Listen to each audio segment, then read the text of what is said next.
some good times knocking upon your front door. It's the Richard Wilmore Show.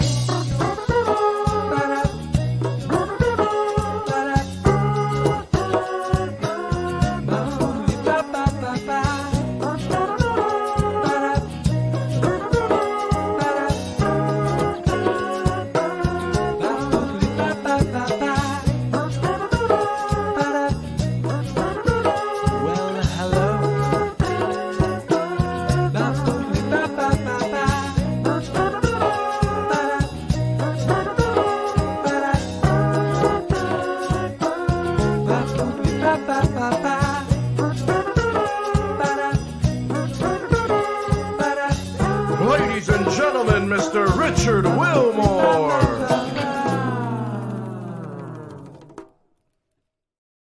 Woohoo! Good morning, everyone. Welcome to the Richard Wilmore Show. Happy Monday. I hope you had a great weekend. If you celebrate Easter, I hope you are full of peeps today. And there's a cat walking here. Oh, that's not appropriate. And so I hope you had a great weekend, and I hope April is off to a good start. You know I love to start the show off with music anytime I can, and today we have a very special guest because I have known Lisa for about, I think, 40 years. And we went to college together, and we used to skip classes together and go to the mall and do weird things together. She was actually, about 10 years ago, I had a little show on Milwaukee Public Television in Milwaukee, Wisconsin, and she was my very first guest on there. So I'm very excited that she's here today. Please welcome Lisa Gatewood. Hi, Lisa. Hello. Good morning. How are you? I'm doing well. How are you? I am super now that you're here. You're going to start it off with a song today. Let's do it. Let's get sad. What are you? Yes, it's Monday. Let's start the week off right. What are you going to be singing for us today? I'm going to be singing a song called Lost and Found from my album, When It's the End, You Feel It in Your Bones. All right. I'm going to get out of your way and let you go. Okay. Lisa Gatewood, everyone.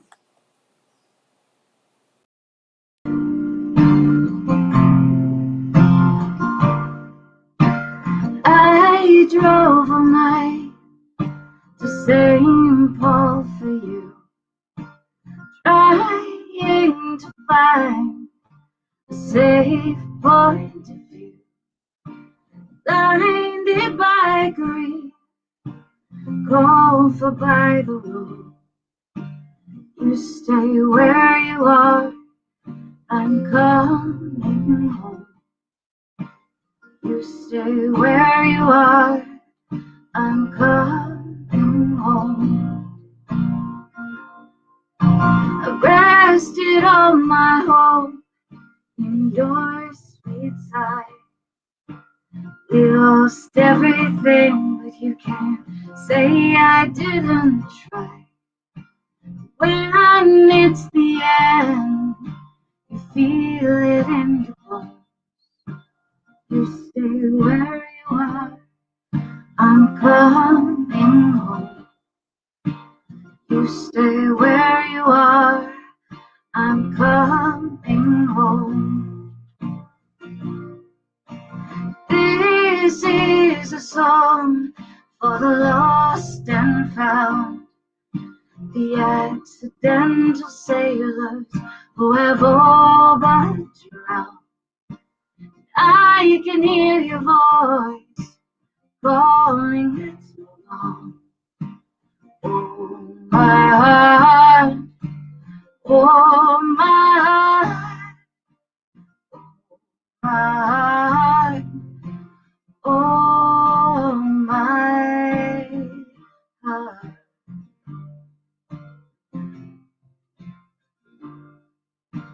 I drove all night through the pouring rain, at an hour too early, but an hour too late.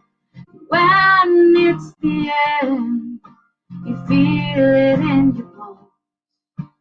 You stay where you are, I'm coming home. You stay where you are, I'm coming home. This is a song for the lost and found, the accidental sailors who have all but drowned. I can hear your voice calling, it's wrong. Oh, my heart, oh, my heart, oh, my heart, oh, my heart.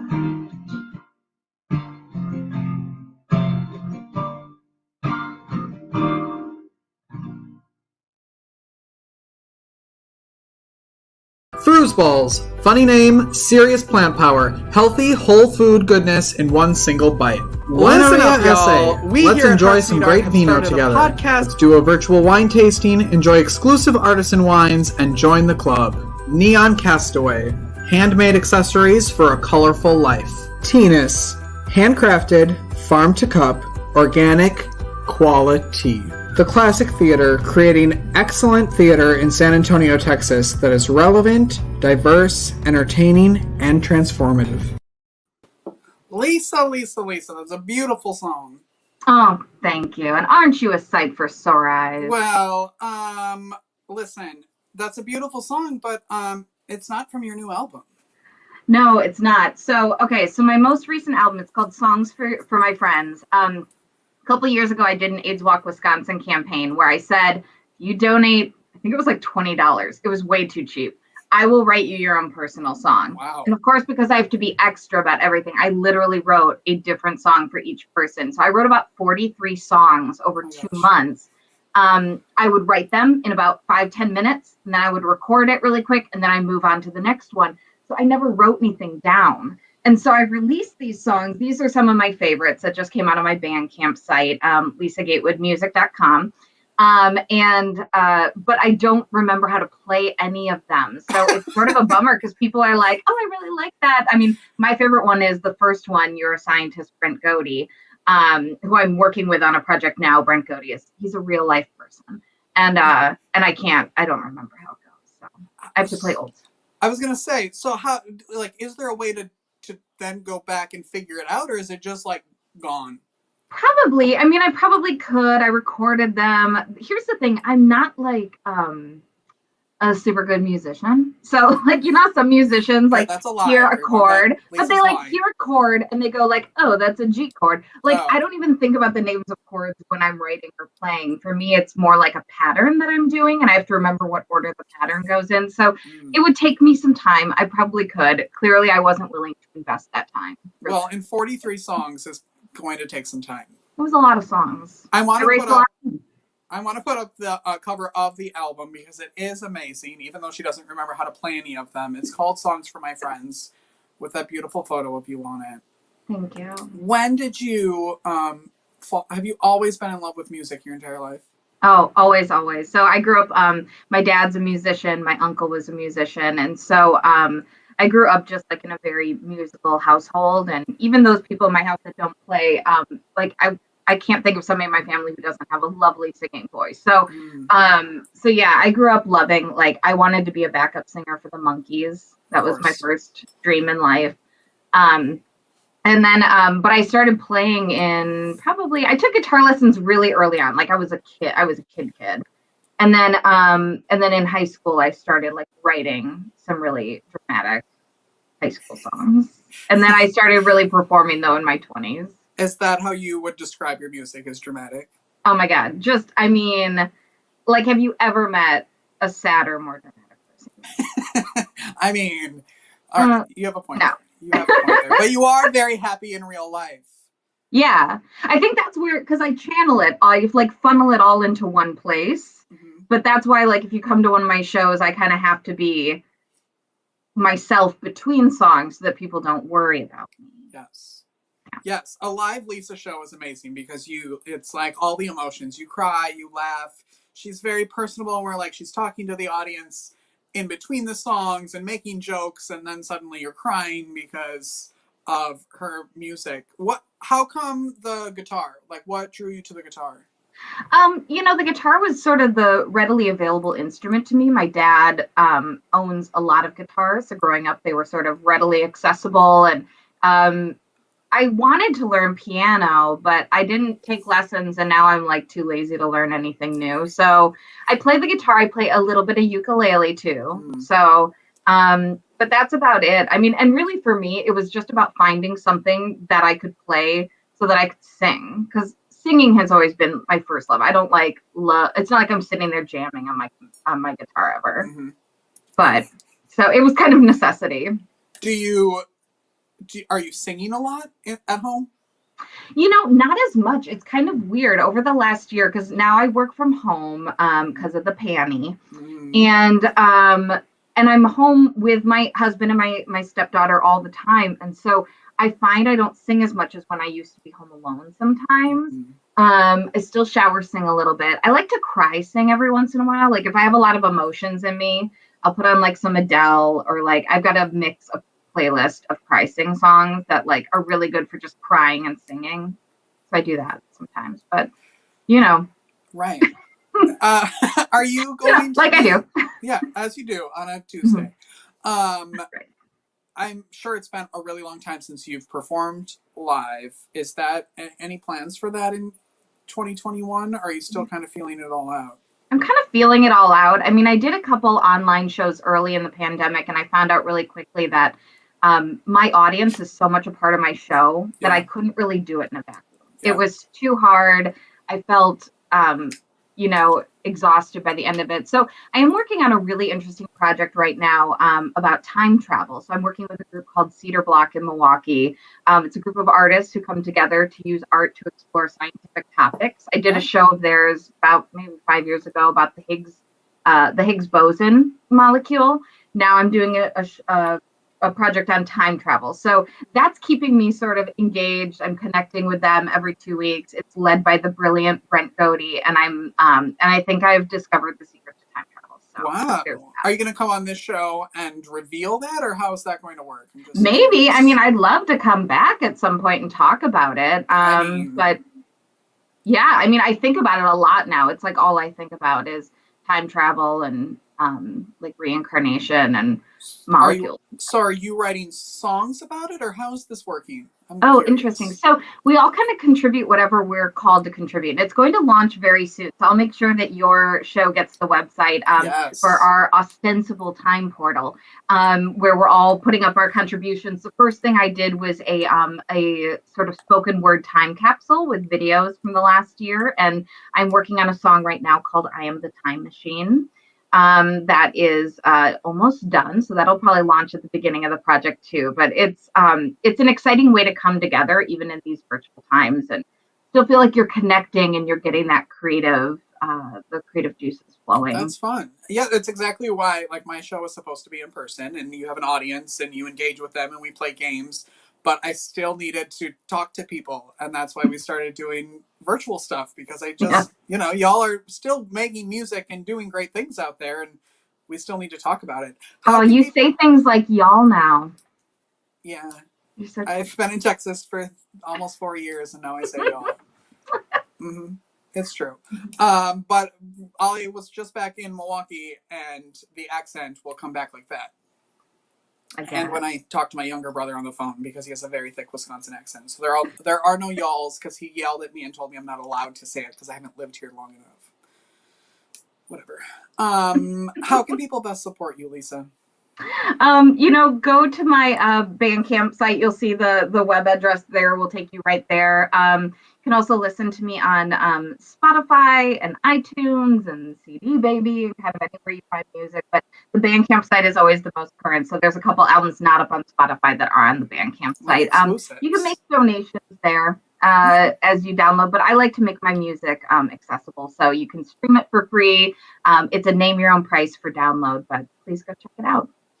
I just put the comment or the link to her Bandcamp site on the in the comments. I want to put up the album cover once again. Songs for my friends that she can't remember how to play.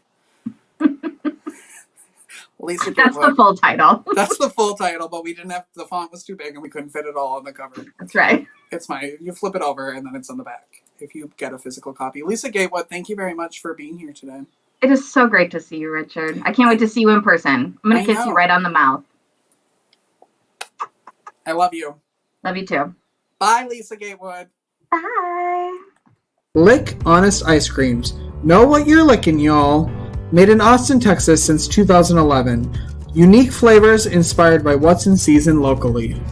Go Vegan San Antonio, a vegan comfort food truck located at The Block in San Antonio. Rebel Designs, handcrafted sterling silver jewelry designed by Shelley, inspired by nature.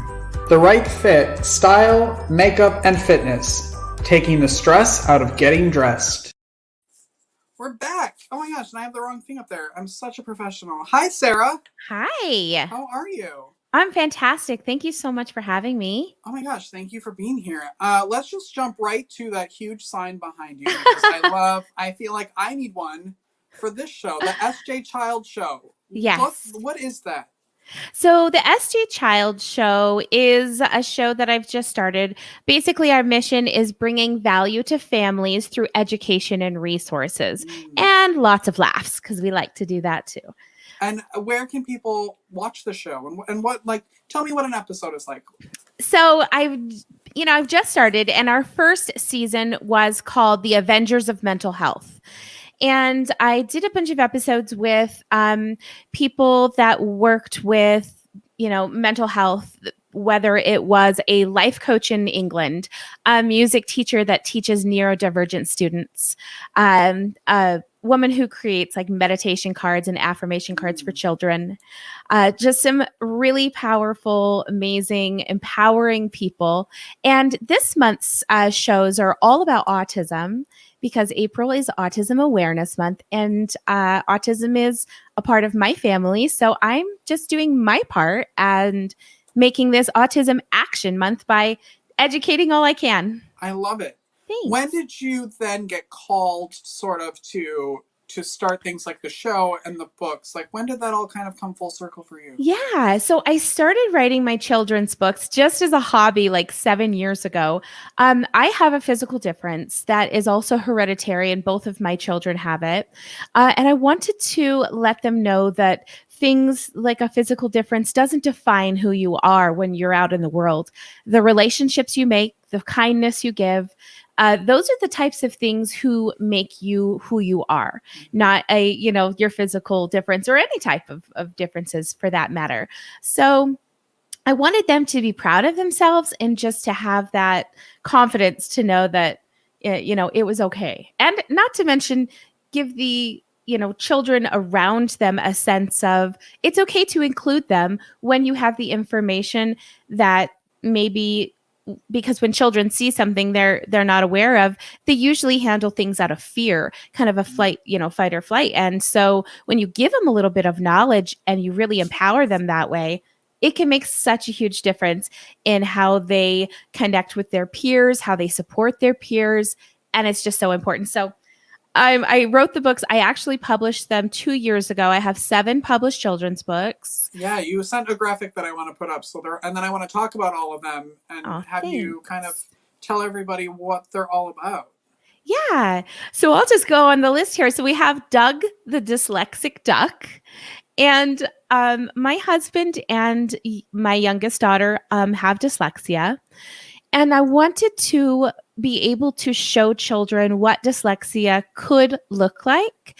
And if they found that they might come across some issues like that, what they needed to do to be able to get help, how they could explain to a teacher or a parent, this is what, how I'm struggling. Can I get help for this?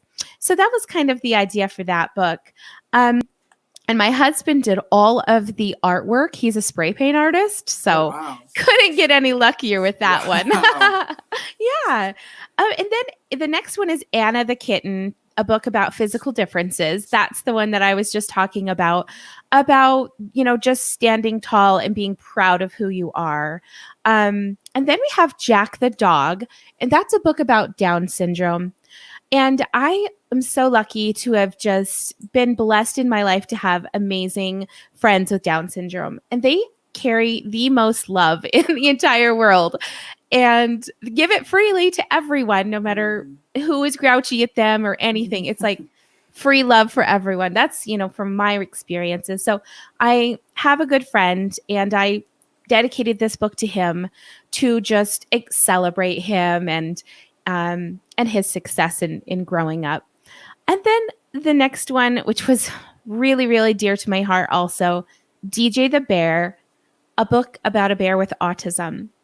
And this book is about my son DJ and our journey in the last decade. Well, I wrote it quite a while ago, but it was about our journey through autism and kind of the steps we took in realizing maybe why his communication skills weren't coming and how we maintained as a family, stuck together, moved forward, and just, had a positive outcome.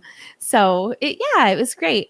And then I felt it really important to show one side of DJ that was really, really special. And that is his absolute love for Santa Claus. And we have the most amazing relationship with a Santa Claus who we have been able to meet with every year for the last 4 or 5 years. And he makes such special accommodations for us. He will take the kids around the mall in the coal cart for a ride on the train. And this, he makes the special appointments for us to come and show up and do that. He spends time with my son reading him books or singing songs with him. And he just embraces all of the kind of the needs that my son with autism has and his, timing that he likes to spend on things. So I wrote a special book for him, just thanking him basically and showing what a wonderful thing he's done for us. And then this is so exciting. My 9-year-old, she is a really, really great artist. And so I thought, well, what a better thing than to let her illustrate her own book. We'll publish it. And then she's now has her own book out in the world, something to be so proud of. So Anna's ABC book is a book illustrated by my daughter when she was 8. And yeah, she's so sweet. It's amazing. I feel like I am in the super, the super family or some days because everyone has these amazing talents. And then finally, Wiley the Worried Worm. And that's a book about anxiety. And that book was based more on my experiences and how, learning how to learn different techniques for breathing exercises, kind of meditation, ways to calm my own mind. And not only that, but I also explain in the book what anxiety can feel like in your body, because that's something that little kids just don't understand when they have a stomach ache and their chest is really pressure, and they don't understand what's happening. So I wanted to really explain that and let them, find help for that if necessary too. So I really hope that they all, end up in schools everywhere, because I think that's the most important place that they could be celebrated. Seriously, those are such important books for people and families, just people in general, because you never know. You meet so many different people, and it's so great whether or not you have family members who have autism or not. Everybody should be aware of it, and everybody should be knowledgeable. Because I'm so happy that you're here. Thank you. So you're very talented. You're hosting this show. You're writing books. What have you learned since starting all of these creative adventures? Oh, gosh. I mean, I really had to do my research on the Down syndrome, dyslexia, on those books, because I didn't, have those myself. And so in each of the books in the very back is a question answer forum with all of the real details, like what is a chromosome? Why is that important? What is autism? What does a meltdown look like? And just really wanted children to be able to have this question answer with their teachers or parents, because yeah, it's so important. But yeah, I really had to just do a lot of research and just learn as much as I can. But I'll tell you what I have learned since starting the show. And that is that in the last 10 years, I've been working so hard being a stay-at-home mom, never like getting dressed, curling my hair, doing anything. My self-confidence is coming back. And I'm so happy about that. Not that it was anywhere, but it's just I have this new sense of myself, which is it's amazing. It's a lot of work to put on a show, but it's so much fun, isn't it? Yeah, it really is so much fun. And yeah, it's a lot of work too. I think I've done like 40 interviews just in the last month and I can't believe it. Yes. But I've been able to make just the most amazing connections with people. In fact, I have to tell you, I'm going to have to catch up with Lisa because my son has a photographic memory and he teaches himself piano. Oh my gosh. And writes music and studies music composition theory. And he's only 11. Wow. Yeah. So I think that she would have fun. You know, we'd have fun talking about some of those things. And it's exciting. Oh my God. That's so amazing. I put the links in the comments, but when does your show air? So we have done Friday, Saturday releases just because we're kind of still getting new and don't have a consistent date yet. So yeah, usually the weekends you can find them. And SJChilds.org is our website where you can find our books and most of the podcasts. I need to get really better at getting everything uploaded.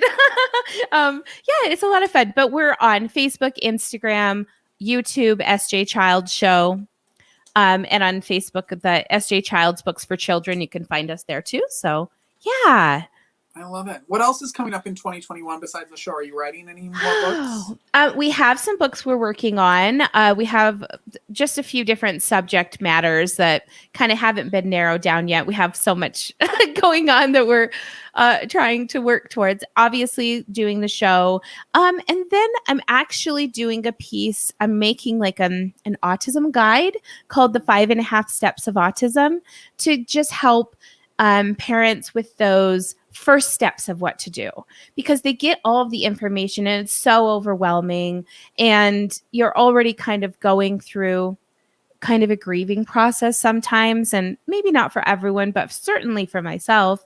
When you have expectations set for your child and how you're going to be a parent, and then those things rapidly change and have to be re-coordinated. So yeah, I think that it happened, like I said, a decade ago for me. So I've had plenty of time to work through it and get to a better place. But I really wanted to lay those easy steps out. Like, here's what you can do, because I think I found that I was always searching so much. And it was finally like one or two therapists who said, okay, here's your next step.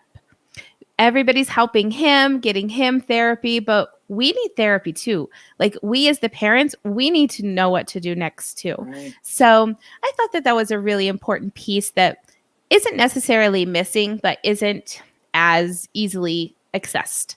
So that's what I'm working on. And there are only 5.5 steps. That's what I love.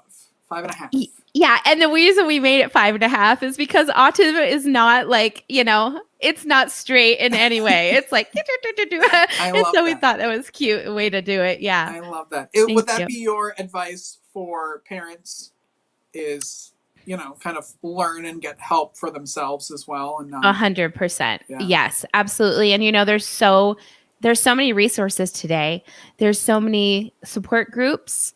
There's so many just areas, and there's so much available in resources for community service resources. And nowadays, I think it's just becoming more and more aware and prevalent in our society.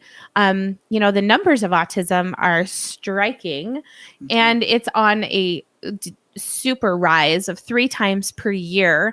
And that's a lot. And so, I was kind of going around saying, everyone needs to know, kind of like you said. And then I kind of had this epiphany, and I thought to myself, Would I go out and search for knowledge that I didn't have any experience of? Probably not. Like, I'm not going to go out and look up, into skydiving when I'm not going to be interested in skydiving or doing it. However, it's my job now. It's my job to go and educate. It's my job to be the one to be the action, if you will. I'm calling it Autism Action Month because I need to do the action of educating. That's where I'm at, and that's my job to do. So, yeah. Well, and that's what I love about the books is that you can learn and be entertained at the same time. So it's a very like easy, like toe in the water for parents and children. And that's what I love about them. It's a lot of fun. Yes. The SJChilds show. Make sure you go. I put the link in the comments. Make sure you go follow Sara and everything she's doing and support her. Go on Amazon and buy all the books. And you have a little giveaway for someone in our audience. I sure do. What do you have for everyone? Well, and Not everyone. That would be a lot. And they're all back here, but yeah, I actually have a collection of books I'll be sending to Richard to give to a special someone. All right, we're gonna pick the winner right now. So anybody who watches the show can like, share, heart, whatever you do, all the positive things. Just don't give it a thumbs down, and then you'll be put in the crown of giveaways. And I'm gonna pick a random winner today who's going to get a collection of all of the books, and the winner is Constanza Ryder. Wonderful. Who I believe would love these because she has a new baby. Oh, wonderful. Oh, that makes me so happy. I love it. So thank you, Sara, so much for being here. My pleasure. Thanks for having me. Of course. Come back when the 5.5 Steps comes out. Okay, will do. All right. We will be right back, everyone. Lick Honest Ice Creams. Know what you're licking, y'all. Made in Austin, Texas since 2011. Unique flavors inspired by what's in season locally. Go Vegan San Antonio, a vegan comfort food truck located at the Block in San Antonio. Rebel Designs, handcrafted sterling silver jewelry designed by Shelley, inspired by nature. The right fit, style, makeup, and fitness, taking the stress out of getting dressed. We're back with Majken. Hi, Majken. Hi, how are you? I'm great. How are you? I'm all right, thank you. I love your name. Thank you. Is there a story behind this name? Because there is. Sorry, I didn't mean to cut you off. No, go. I want to hear it, and I might change my name to it. Oh, okay.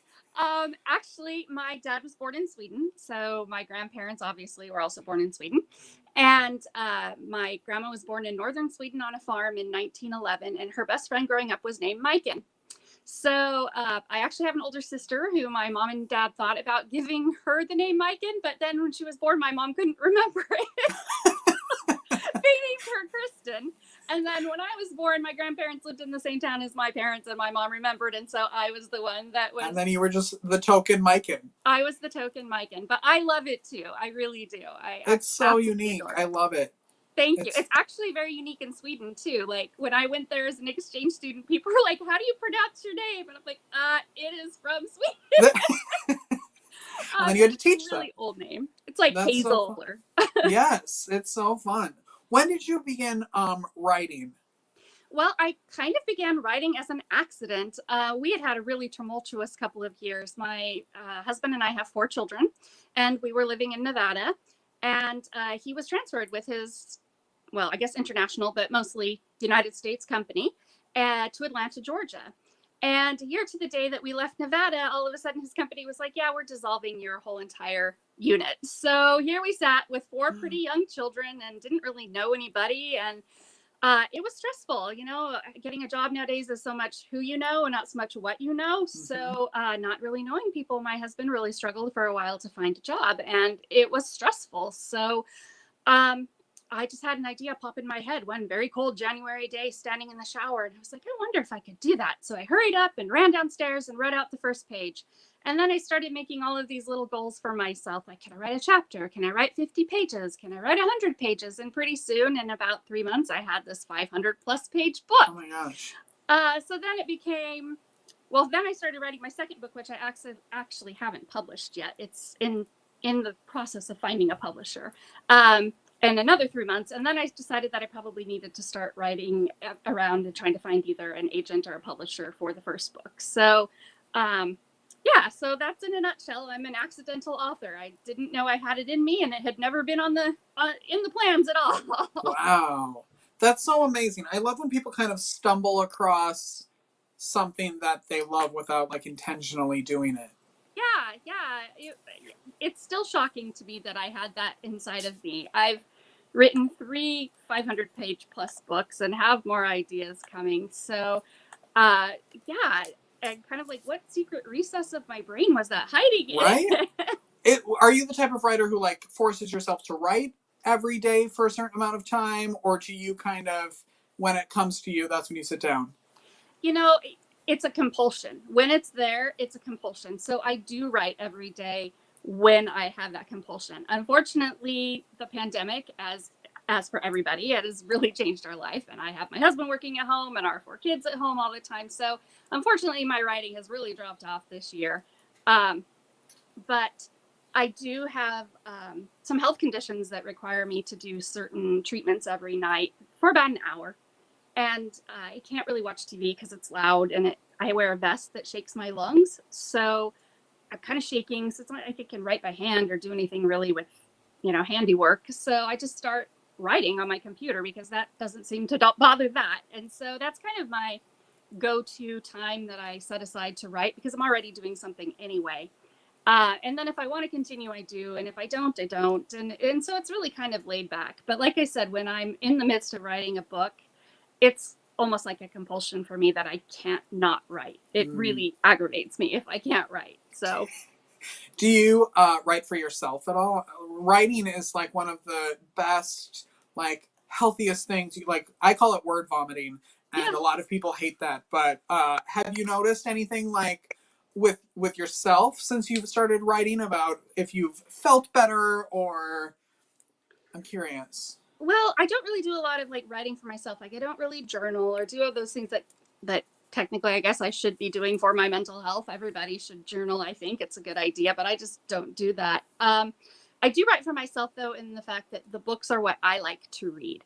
My mom is a painter, an amateur painter, but she was very talented with it, and she did oil and watercolor. And she noticed with art shows that when she painted what she thought everybody would want, she didn't really sell a ton of art. But then when she painted what was near and dear to her and what made her feel good and give her that kind of dopamine release and, oh wow, this is really what I like, she would sell those paintings. And so that's kind of my idea with writing books as well. I prefer to write about what I like to read.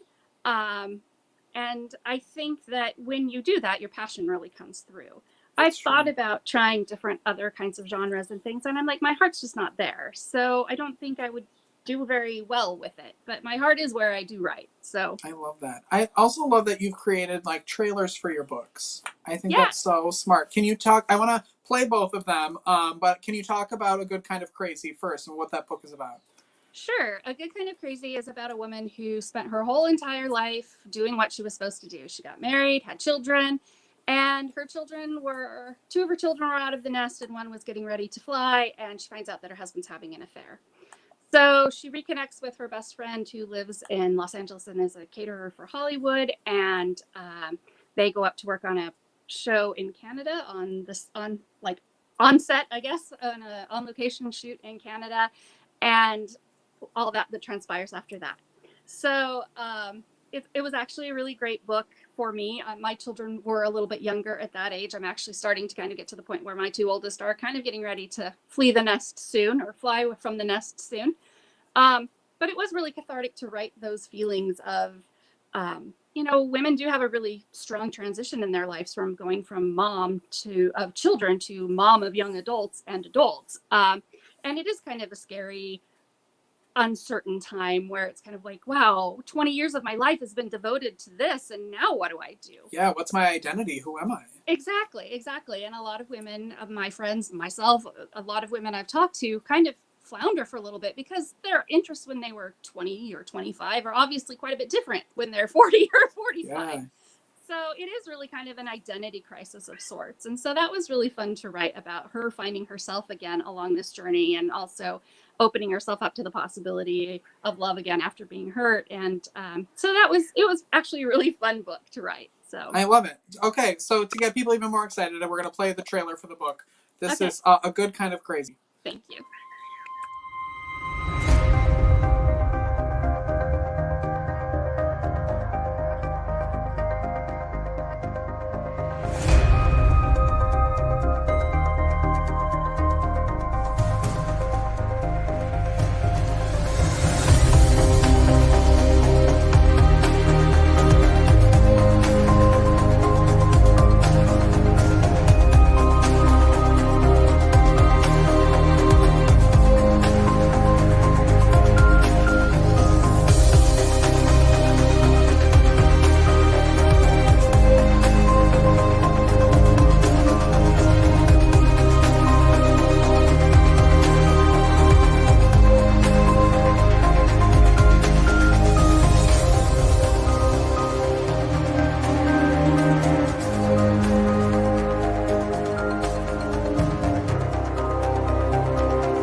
Ooh, it looks good.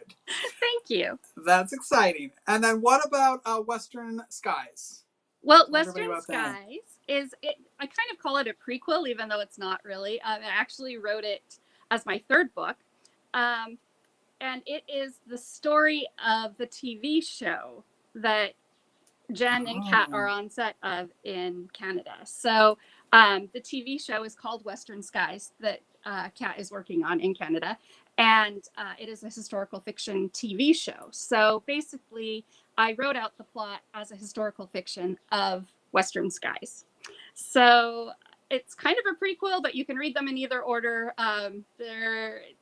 It's I don't know. It's kind of hard to explain, but it was a lot of fun to write. My best friend, who is one of my beta readers and is a librarian, and I were talking, and she's like, "Why don't you write their story? It's a great story." So Sarah and Joe are the characters of the television show that are then the main characters of Western Skies. I love the way your brain works. I like the concept of both of these. I love the way they like intertwine, but you don't like. There's no order to read them. I love it. Take a look at the trailer for Western Skies. Thanks.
The books, of course, are available wherever books are sold. There's also audio versions, which I love. I love audiobooks. They make me happy because then I can read and do other things while I feel like I can multitask. It's really what I can do there.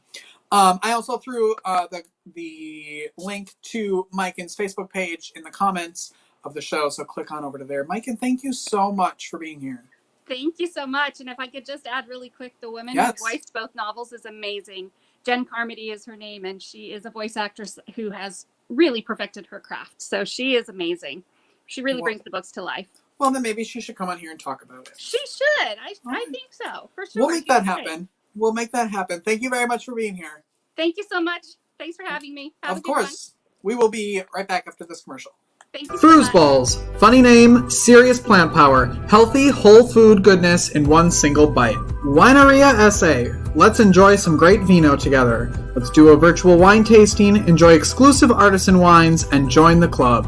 Neon Castaway. Handmade accessories for a colorful life. Teenus. Handcrafted, farm to cup, organic, quality.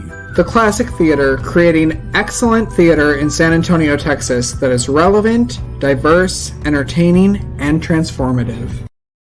Oh my gosh, and I just realized I forgot to show this picture during Lisa's interview. Look at this photo of her. Look at this. Oh, she's adorable. All right, that was it. Sorry. I want to thank all of my guests today, Sara, Lisa, Majken. What a great show. If you would like to help support this show, you could become a coffee sponsor by going to buymeacoffee.com/Rich Wilmore Show. You can buy me a coffee, and it's pretty easy, and it helps the show. You get to help fund things like this, and then I get to have a disco ball. And really, what's a morning show without a disco ball, right? That's what I thought. And I want to thank our newest coffee sponsor, Nicole Irwin. Thank you very much. Also, guess what? In 10 days,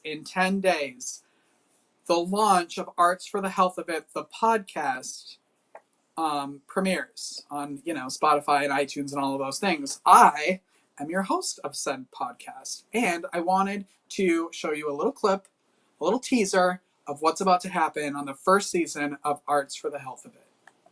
Called Arts for the Health of It. I will be your host. My name is Richard Wilmore. I'm your co-host, Constanza Rader. Have you ever wondered why you feel so good after listening to music? Or ever wondered about the role that the arts play in cultures throughout history? Why do we have art? Well, if you've ever asked these questions, you're going to really enjoy our podcast. We're going to be talking to different guests, sharing creative ways that you can use the arts to improve your health and well-being, and why and how the arts improve our health and well-being. And we've had a lot of fun doing it. We've had a blast. We've been recording and filming episodes so you can subscribe wherever you listen or watch podcasts. We have laughed. The energy you're putting out is what makes you feel like you don't belong. I said, when people stare, it doesn't mean you don't belong. It means you're fabulous. I'm writing that down. I'm stealing that. Yes. So I instill that in them. So one of the parents reached out to me and she said, I don't know what you've taught my daughter, but she doesn't want McDonald's anymore. She's like, ooh, take me to Hannah's or take me to Leah's. Like Miss Rose said that I deserve to eat here. That's what she learned. Yeah. I say, you better tell them, girl. And, we have cried. I am very passionate about dying with dignity, because I've seen it done well. I mean, again, I'm probably going to get teary-eyed, but I am proud that I gave my sister a really good death. She died at home in her bed, surrounded by people who loved her. But I had to fight to make that happen. I had to go against doctor's orders. Good for you. Yeah, thank you. We have learned. Often patients feel like they are a disease and not a person. And in hospitals, they're often referred to as the cancer room 302. And so all of a sudden you come in and you have time and you get them engaged and ask them, give them choice and you give them dignity, as well as you take them on this journey. And that's profoundly important. That has to do with giving somebody dignity and seeing them as a person and not as a disease. And that's powerful just in that. There have been shenanigans and cats. This to get the sunshine and the breeze to it. So Winnie has other ideas for you, Richard. The cat is going to be involved in the haymaking. It's like a parrot on my shoulder. If I came right up here, I might be able to see it. There's a wagging tail there. Is there a wagging tail? Oh, yes. I can just see the tail. Don't know what's happening. She has hijacked the whole thing. And never perform with animals or children. This is my life. I don't know why I'm single. The first 4 episodes launch on World Art Day, April 15th. Our podcast is presented in partnership with the National Organization for Arts and Health. Make sure to go subscribe, rate and review the podcast when those episodes launch. And don't forget, keep creating, everyone. See you on the 15th. I'm just a little songbird, try to fly my way homeward. Oh, I'm so proud of this show, and also the podcast that starts on April 15th. You know, it has been my dream to be a talk show host since I was 10 years old. Like every boy, I wanted to be a talk show host when I was 10 years old, and I now get to host multiple shows, and it is truly a dream come true. So I want to thank Hearts Need Art, creative support for patients and caregivers, for allowing me to host this program. It premieres April 15th. The link is in the comments if you'd like to learn more information. And that is our show today. Thank you to everybody for watching, for sharing, for liking, for loving. I love you all. Goodbye.